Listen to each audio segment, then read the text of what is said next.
હાલો, હું અરુણા મહેતા બોલું છું. Welcome friends. કૃષ્ણ પ્રિયામાં તમારું સ્વાગત છે. એક વિચાર એક દૃષ્ટિકોણમાં આજનો આપણો વિષય છે ગીતા અને આયુર્વેદ. પહેલાં તો સમજીએ કે આયુર્વેદ શું છે. આયુર્વેદ એ તન અને મનની સ્વસ્થતા માટે છે. આયુર્વેદ આપણને તન અને મનને રોગમુક્ત કરે છે. ગીતામાં પણ ભગવાને તન અને મનની સ્વસ્થતા ઉપર બહુ ભાર મૂક્યો છે. ગીતામાં ભગવાન શ્રી કૃષ્ણ કહે છે કે તમારે કોઈ પણ ક્ષેત્રમાં આગળ વધવું હોય તો તન અને મનની સ્વસ્થતા જરૂરી છે. જો શરીર સારું નહીં હોય તો કોઈ પણ બાબતમાં તમારું ચિત્ત ચોરશે નહીં. મન પણ જો જુદી જુદી દિશામાં ભટકતું હશે તો એકાગ્રતા સધાશે નહીં. ભગવાન કહે છે કે જો એકાગ્રતા 100% થાય તો જ કાર્ય સારું થાય. પછી એ ક્ષેત્ર પરિવાર હોય, સમાજ હોય, બિઝનેસ હોય, કોર્પોરેટ ક્ષેત્ર હોય, ભક્તિ માર્ગ હોય કે આપણા તન અને મનની સ્વસ્થતા હોય. જો 100% એકાગ્રતા ન હોય તો તમે ઊંચાઈ સુધી પહોંચી નહીં શકો. આ માટે ભગવાને ઘણા ઉપાય ગીતામાં બતાવ્યા છે. શરીરની સ્વસ્થતા માટે આહાર, વિહાર, નિંદ્રા, અષ્ટાંગ યોગ અને પ્રાણાયામ છે.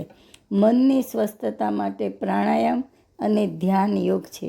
આહાર, જો પેટ ખાલી હોય અથવા ભૂખ હોય તો કોઈ પણ કામમાં ચિત્ત ચોંટતી નથી. ભૂખે ભક્તિ ન હોય ભૂઆલું. એવી જ રીતે જો વધારે ખવાઈ ગયું હોય તો આળસ, પ્રમાદ અને નિંદ્રા વધે છે, જેથી કોઈ પણ કામમાં ચિત્ત ચોંટતું નથી. એટલે ભગવાને ગીતામાં યુક્ત આહારની વાત કરી છે. મતલબ કે પ્રમાણસર આહાર લેવો જોઈએ. વિહારમાં પણ જો સંયમ ન હોય તો ખોટી સાચી જગ્યાએ રખડ્યા જ કરીએ તો મનની ચંચળતા વધી જાય છે અને ચંચળ મન જલ્દીથી એકાગ્ર થતું નથી. નિંદ્રા પણ જો બરોબર ન થઈ હોય તો કંઈ ચેન પડતું નથી અને થાક અને સ્ટ્રેસનો અનુભવ થાય છે, જેથી કોઈ પણ કામમાં ચિત્ત ચોંટે નહીં. એ જ રીતે વધારે પ્રમાણમાં નિંદ્રા લઈએ તો પ્રમાદ વધી જાય અને મન એકાગ્ર થઈ શકતું નથી. આમ ગીતાના કહેવા પ્રમાણે આહાર, વિહાર અને નિંદ્રા યુક્ત પ્રમાણસર હોવી જોઈએ, તો જ શરીર સુખી રહે. મન ચંચળ છે, તેને વશ કરવું કઠિન છે. આ ચંચળ મનને અભ્યાસ અને વૈરાગ્ય વડે વશ કરી શકાય છે. મનને વશ કરવા માટે ગીતા અષ્ટાંગ યોગ, પ્રાણાયામ અને ધ્યાન યોગની વાત કરે છે. મન જો સ્વસ્થ હોય તો મોટાભાગની બીમારી દૂર થાય છે. ઘણા રોગો સાયકોલોજીકલ જ હોય છે. એના માટે મનની સ્વસ્થતા જરૂરી છે. તેના માટે ગીતામાં અષ્ટાંગ યોગની વાત કરી છે. ઋષિ પતંજલિએ અષ્ટાંગ યોગમાં 8 સીડીઓ નિર્મિત કરી છે, જે એક પછી એક ચડવાથી માનવી નિરોગી અને સ્વસ્થ રહી શકે છે.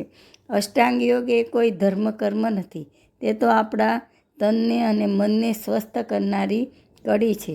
આજે બધા લોકો યોગ કરો અને નિરોગી રહો એમ કહે છે.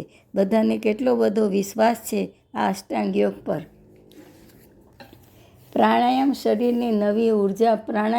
શરીરને નવી ઉર્જા મળે છે, શક્તિનો સંચાર થાય છે, જેથી મન કંટ્રોલમાં રહે છે. મનની ચંચળતા ઓછી થતાં એકાગ્રતા વધી જાય છે.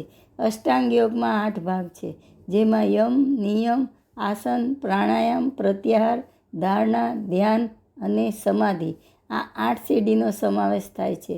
યમ નિયમ એ નીતિશાસ્ત્ર છે.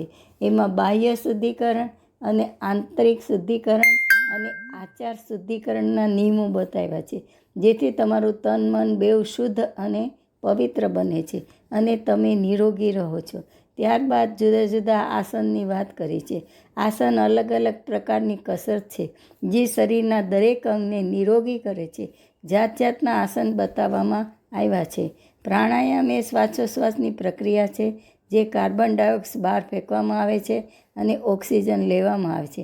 પ્રાણાયામ કરવાથી શરીરના ફેફસા ક્લિયર થાય છે, વધારેમાં વધારે ઓક્સિજન શરીરને મળે છે, જેથી શરીર વધારે નિરોગી બને છે. તેવી જ રીતે પ્રત્યાહારમાં ઇન્દ્રિયોને વશ કરવાનું કહ્યું છે. જો ઇન્દ્રિયો કાબૂમાં હોય તો આપણું શરીર સ્વસ્થ રહે છે. ધારણા એટલે ધારવું, દ્રઢ સંકલ્પ, નિશ્ચય. જો તમે કોઈ પણ કાર્ય માટે દ્રઢ સંકલ્પ કરો તો એ કાર્ય સારામાં સારું થાય. દ્રઢ મનોબળથી તમારે કોઈ પણ કાર્ય કરવું જોઈએ તો તમે તેમાં સફળતા મેળવી શકો. માણસ ધારે એ કરી શકે છે, પણ ઘણીવાર કરવા ઈચ્છે એ ધારી શકતો નથી. યાને કે મનોબળ નબળું છે, દ્રઢ સંકલ્પ નથી, અડગ નિશ્ચય નથી. ધારણા પછી ધ્યાન આવે. દ્રઢ સંકલ્પ અથવા ધારણા કર્યા પછી ધ્યાન કરવાનું આવે અને ધ્યાન યોગ કહેવાય. ભગવાને ધ્યાન કેમ કરવાનું એ પણ 6થા અધ્યાયમાં બતાવ્યું છે. કોઈ એક પવિત્ર સ્થાનમાં કૃષ્ણ, મૃગચર્મ અને પછી વસ્ત્ર એમ એક ઉપર એક બિછાવીને ન બહુ ઊંચું કે ન બહુ નીચું પોતાનું આસન સ્થાપન કરીને તે આસન બેસીને મનને એકાગ્ર કરીને ચિત્ત અને ઇન્દ્રિયોની ક્રિયાઓને રોકીને અંતઃકરણની શુદ્ધિ માટે અભ્યાસ કરવાનો. કાયા, શિર અને ડોકને સીધા અને સ્થિર રાખીને દ્રઢ થઈ પોતાના નાકની અણી પર દ્રષ્ટિ રાખીને બીજી દિશાએ ન જોતા બ્રહ્મચર્ય વ્રતમાં સ્થિર થઈ ભય રહિત બની સારી રીતે શાંત અંતઃકરણવાળું થઈ મનને વશ કરીને ભગવાનમાં જે ચિત્ત પરોવે તેને ધ્યાન યોગ કહેવાય. સમાધિ એ છેલ્લી અવસ્થા છે. તેમાં આત્મા છે એ પરબ્રહ્મ પરમાત્મા સાથે સંલગ્ન થઈ જાય છે. પછી કોઈ દુઃખ, શોક કે કોઈ રોગ કે કોઈ બીમારી એને સ્પર્શી શકતું નથી. આ ઉપરાંત ગીતામાં યજ્ઞનું મહત્ત્વ દર્શાવ્યું છે. યજ્ઞથી દેવતાઓનું ઋણ તો ચૂકવાય છે, પણ સાથોસાથ એ આપણને બહુ ઉપયોગી છે. એ આપણને ઉર્જા આપે છે અને જાત જાતના રોગો અને બીમારીથી પણ બચાવે છે. પુરાણમાં વાત છે કે નંદ બાવા અને યશોદાએ ગૃહ શાંતિ યજ્ઞ કર્યો. આ માટે જાત જાતની વનસ્પતિ લઈ આવ્યા.